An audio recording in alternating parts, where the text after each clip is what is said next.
Alors au départ de ce volume, je vous rappelle qu'il ne faut absolument pas de couleur de contour, sinon ça va enrober l'objet et les symboles ne seront pas visibles. Seulement une couleur de fond ici. Je vais dans Effet, 3D, et cette fois-ci je vais choisir Révolution.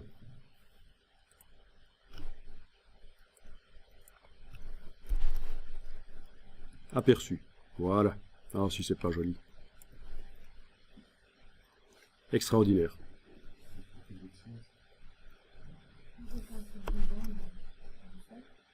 Ok. Alors regardez ce qui se passe, c'est assez génial. Avec la flèche blanche, je clique à côté, je reviens sur le tracé, je peux aller bouger des points et ça se voit directement en 3D. Enfin, c'est assez génial. Pas si génial que ça, comparé aux autres logiciels 3D, on est d'accord. Hein, mais ça veut dire que le tracé original peut encore être modifié pour aller vraiment travailler les tangentes éventuellement. Oui, c'est vrai que ça ne se voit pas qu'il y a un creux en dessous finalement. Bien sûr, si on tourne l'objet, ça va se voir. Mais enfin, ça permet de mettre moins de produits dans le conteneur. Donc, dans le contenant, là, c'est quand même pratique. Dans la palette aspect, Révolution 3D, aperçu, bouger.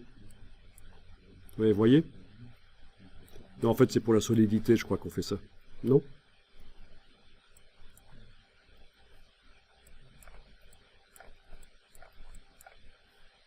Voilà. Et combien est-ce qu'on a de faces? Je vais aller sur plaquage. Ah, il y a quand même 3 faces. Ouais. Tiens, tiens, tiens.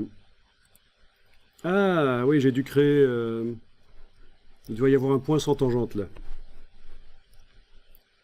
Parce que c'est pas normal qu'il y ait 3 faces. Bon, je vais annuler ça et aller vérifier le tracé ici. Au niveau de ces... Bon, j'ai plus besoin d'amis de transparence. Voilà. Voilà, voyons un peu ça.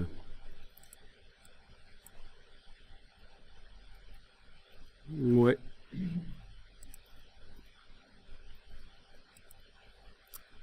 Pas très logique, ça.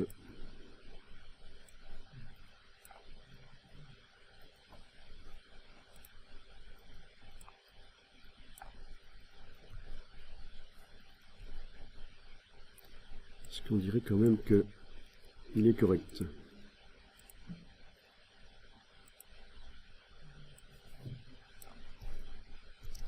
C'est sans doute parce qu'il rentre à l'intérieur, tout simplement.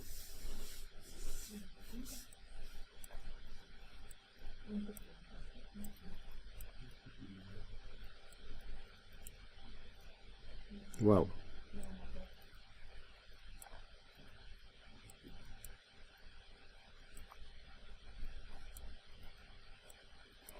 Amusant. Alors, allons voir ça. Oui, j'ai toujours 3 faces, mais c'est pas grave, de toute façon il y en a une grande. Ah mais oui, évidemment. Ça c'est la face intérieure, là, parce que ça ne revient pas exactement sur la verticale, le repère. C'est pas grave. Je vais travailler sur la face la plus grande, c'est-à-dire tout le tour de l'objet, comme on voit. Je vais lui plaquer mon symbole composite. Alors là, vous avez une partie gris clair et une partie gris foncé sur la surface. C'est parce qu'il y a la surface extérieure et la surface intérieure. Il va falloir positionner et regarder ce que ça donne là, quand on a la case aperçu cochée.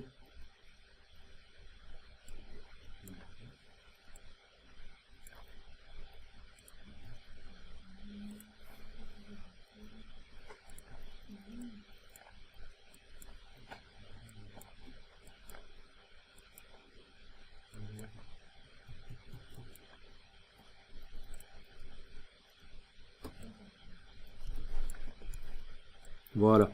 En redimensionnant, ça va.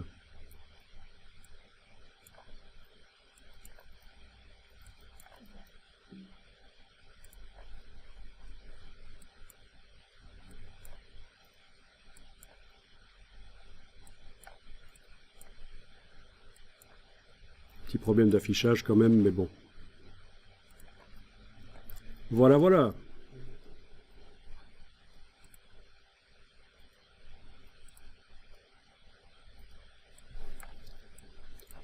Donc la révolution.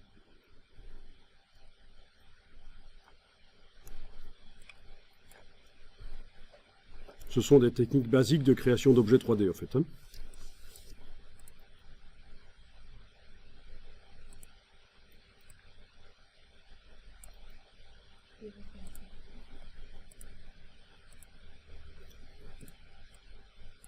Mais bon, on a travaillé sur des objets qui étaient toujours symétriques d'une manière ou d'une autre. Il ne sera pas possible de faire des objets dissymétriques. C'est pas prévu dans le générateur 3D de Illustrator ici. Alors, je termine avec autre chose. Dans la palette symboles, je vais aller récupérer le texte tant qu'à faire. Mais voilà. Clic droit, rompre le lien au symbole. Voilà. Le texte blanc, je vais le mettre dans une autre couleur.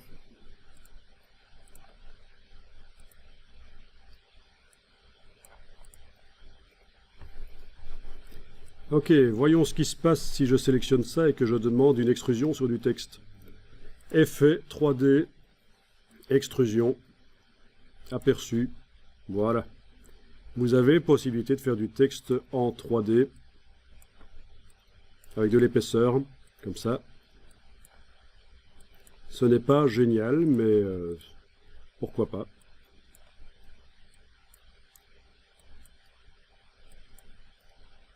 Avec possibilité de mettre des biseaux, des bords, ici. Waouh.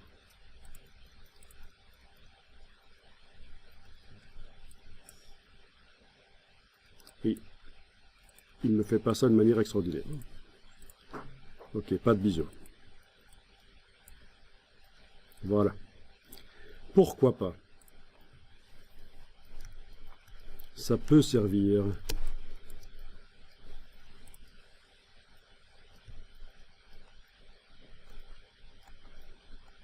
Quand on zoome, la ligne blanche là ne s'agrandit pas, donc ça veut dire que c'est une erreur d'affichage. Les lignes blanches qui relient comme ça, qui entre les lettres.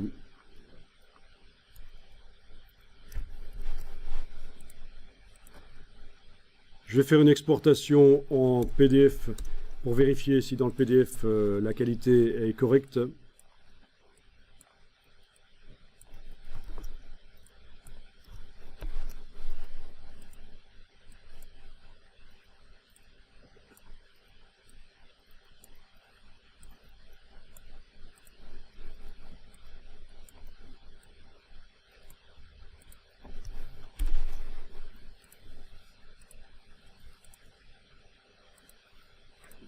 Enfin, un enregistrement en PDF puisqu'on est dans Illustrator. Fichier enregistré sous au format PDF enregistré. Dans la boîte ici, on a certainement la possibilité de régler. Non, parce que ça se fait avant. La qualité. Oui, c'est pas la même chose que dans InDesign, c'est quand même moins complet. Ok, j'enregistre en PDF.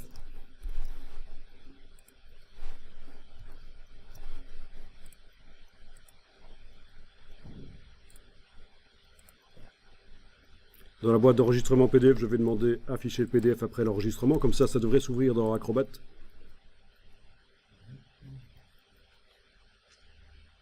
Et voilà.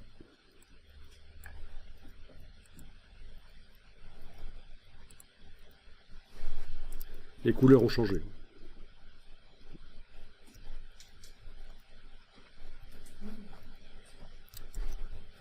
Les couleurs sont CMJN, clairement. Donc au niveau de l'exportation PDF, il y a quelque chose qui s'est passé, il y a une conversion. Ben oui, c'est pourri, hein, ça on l'avait dit depuis le départ. Hein. On l'avait dit depuis le départ que c'est pas génial du tout.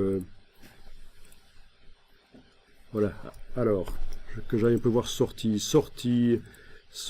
convertir vers la destination, du Adobe RGB tant qu'on y est. Oui.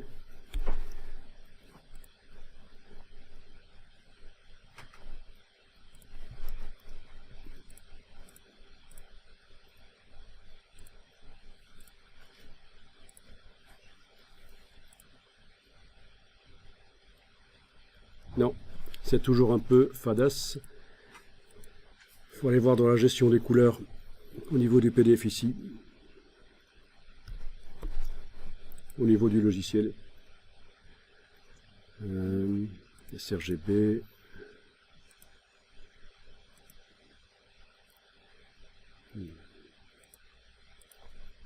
Ouais.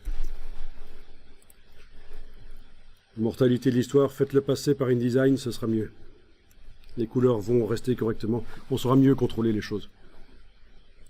C'est ce qu'on avait dit depuis le départ. Mais enfin bon, dans le PDF, au niveau de la qualité, on voit que la qualité y est. Quand on zoome,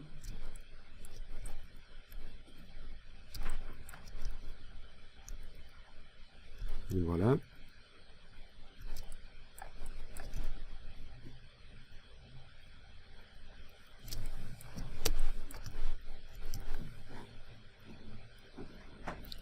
Voilà, donc mortalité de l'histoire, utiliser les nouveaux outils de 3D livrés avec la Creative Cloud 2018. Utilisez Blender, utilisez Rhino 3D si vous avez l'occasion pour le packaging. Mais la 3D dans Illustrator telle qu'elle est jusqu'en la version 2017, c'est toujours le vieux truc qui existe depuis le début des années 90, le logiciel Adobe Dimension.